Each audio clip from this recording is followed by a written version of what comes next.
Recorded Books and One Click Digital present A Game with One Winner by Lynn Raye Harris, narrated by Lisa Smith.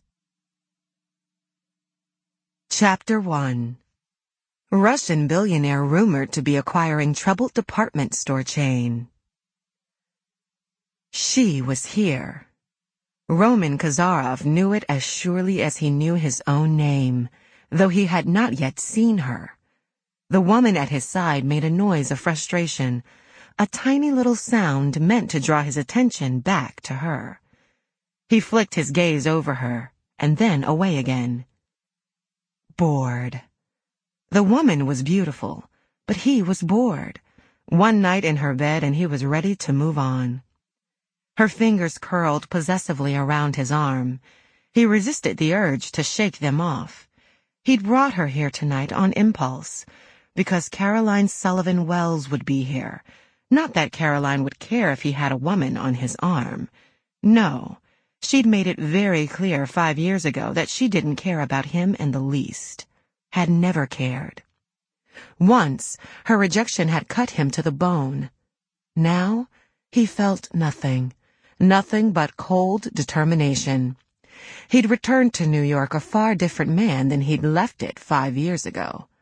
A rich man, a ruthless man, a man with a single goal.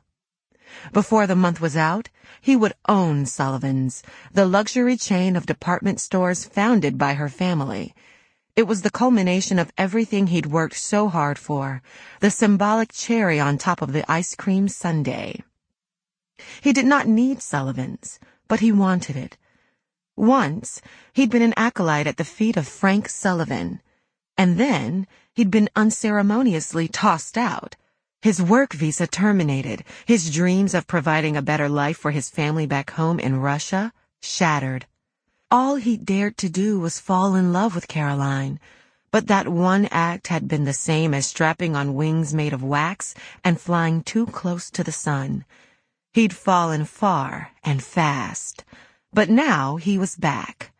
And there was nothing Caroline or her father could do about what he'd set in motion. As if in answer to some hidden command, the crowd parted to reveal a woman standing on the other side of the room. She was in deep conversation.